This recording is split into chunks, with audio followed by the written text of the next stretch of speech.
Es martes de debate con Polo Hospital y Abraham Mendieta. Bienvenidos. Bien hallados, querido Alejandro. Muchas gracias. Buenas noches, Alejandro. Dos temas que han inundado la agenda pública en los últimos días. Uno de ellos, el Plan B, que por cierto tendrá que volver a discutirse en la Cámara de Senadores. Entiendo que ahí es donde les rebotó algunos ajustes que hicieron los diputados. A partir del 1 de febrero volveremos a ver la discusión. Ahí hay otras leyes que ya pasaron y que tienen acciones de inconstitucionalidad ya emprendidas en la Suprema Corte de Justicia de la Nación. Y otro tema que tiene que ver con justicia y con México es el juicio contra Genaro García Luna en Nueva York. Arranco contigo, Paul. Gracias, Alejandro, y además felicitarte a ti, a Grupo Milenio, por la extraordinaria cobertura que han hecho de este caso en Estados Unidos, porque Gracias. No es un asunto menor.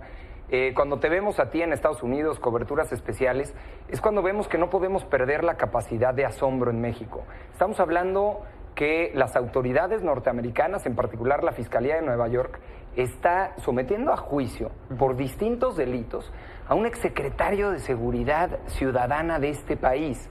No es un asunto menor. Cuando tratamos de explicar este mal presente, cuando tratamos de explicar el problema que hay en nuestras calles, en nuestras comunidades, con los jóvenes, con la droga que hay en este país y cómo se han fortalecido los grupos criminales, solamente entendemos con este tipo de juicios y de explicaciones lo que sucede en nuestro país. Entonces, sí, por supuesto que llama la atención. No quiero hacer juicios antes de que la autoridad en Estados Unidos lo determine, pero estamos hablando de la Fiscalía de Nueva York, estamos hablando de agentes de la DEA de Estados Unidos, estamos hablando de un país que, a diferencia de muchos casos en México, goza de un Estado de Derecho, goza de instituciones sólidas y que no se van a prestar a juicios de carácter político, a un problema diplomático entre dos países, al enjuiciar a este exsecretario de Seguridad. Entonces, sí hay que tomarlo con toda seriedad, hay que darle un puntual seguimiento al caso y, por supuesto, si se llega a comprobar la culpabilidad del exsecretario de Seguridad,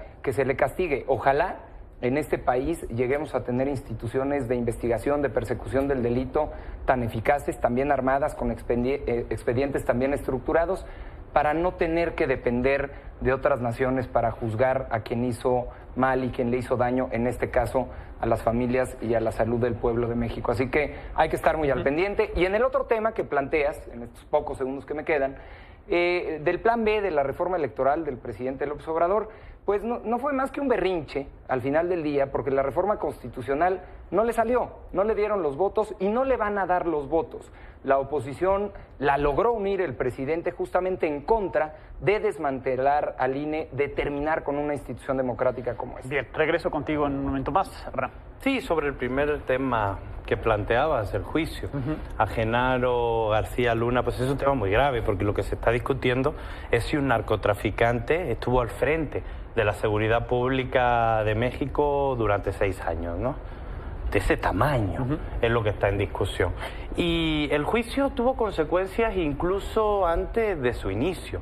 Pudimos ver esa huida express de Felipe Calderón a Madrid antes de que empezara este juicio. Recordemos que fue Felipe Calderón quien lo tuvo los 6 años de su gobierno de manera ininterrumpida como secretario de Seguridad Pública. Era su brazo derecho, y los testimonios que se están viendo en el juicio lo que muestran es básicamente cómo toda la estructura del Estado, incluso la infraestructura estratégica, como son los aeropuertos, estaban al servicio del tráfico de drogas, que se coordinaba directamente desde la residencia oficial de Los Pinos. Si los Estados Unidos logran demostrar que efectivamente Genaro García Luna era un narcotraficante como secretario de Seguridad Pública, va a suponer una revolución mediática y una noticia bomba internacional. Y si no lo logran, será responsabilidad de las autoridades y de la Fiscalía mexicana demostrar el enriquecimiento ilícito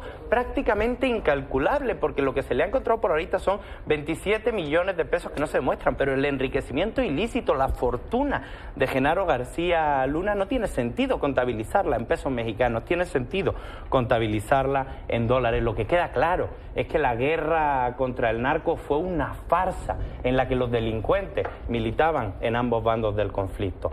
Y sobre el tema del Plan B, no quiero dejar de señalar que hoy tuvieron su plenaria los senadores del PRI, que cuando estaban hablando precisamente sobre el tema del Plan B, llegó Alito Moreno y la plenaria reventó, se quedaron sin plenaria. Así que quién sabe de qué estaban hablando. Paul. Bueno, interesante que el análisis sobre una reforma de gran calado para la democracia mexicana Con mucho gusto te respondo, lo reduzca aquí, Abraham, a la presencia de la dirigencia del partido en el Senado de la República. Pero es una reforma muy larga, consta de dos grandes paquetes, digamos, de reforma.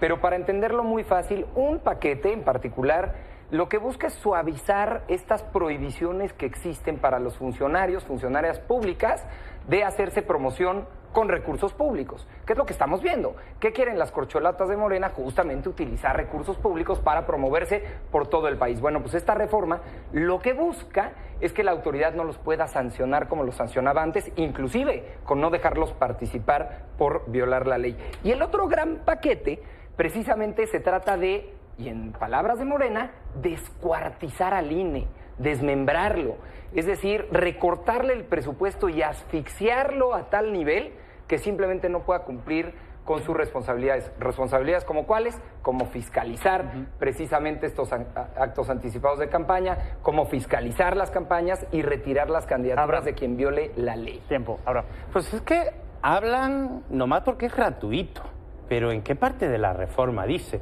que se autoriza a usar recursos públicos para las campañas electorales, Paul? Es que yo creo que no escuchaste. Es que yo creo que estamos no bajando la las sanciones que prohíben Yo creo que no leíste. Me parece que no escuchaste de manera clara, pero si quieres te la mando por WhatsApp para que la puedas probablemente leer. No hayas ¿Cómo bajan leído las sanciones la para los funcionarios públicos? Los dos temas que quieren yo creo acomodar que son, el juego a su favor. Hablaste mucho. Los Bueno, dos es que temas que yo considero, no la pudiste contestar.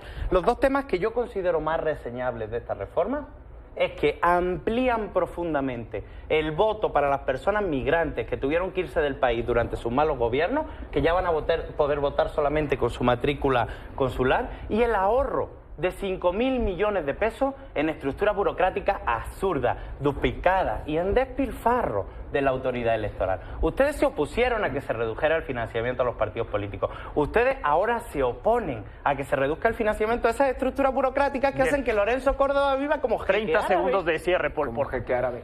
Tenga usted mucho cuidado, porque por supuesto que dentro de todas las páginas de esta reforma vendrán cuestiones que pueden ser vendibles y que puede aquí entonces decirlo. Pero hay que ver las palabras chiquitas de lo que contiene esta reforma. Y estos recursos de los que hablan, que se ahorran, fue el mismo discurso que nos dijeron que se iban a ahorrar para las estancias infantiles porque descubrieron que algunas tenían corrupción. Y hoy nadie tiene estancia infantil en este país. Fueron los mismos recursos que dijeron que se iban a ahorrar por las medicinas y por malos contratos. Hoy hay un desabasto de medicinas. No se puede ahorrar en democracia porque está en juego el sistema político mexicano. Abraham, 30 de votaron en contra de la reducción del presupuesto público a los partidos políticos, algo que impulsó Morena, a pesar de que Morena es el partido político que más presupuesto público recibe, porque es el partido político que más votos tiene en este país.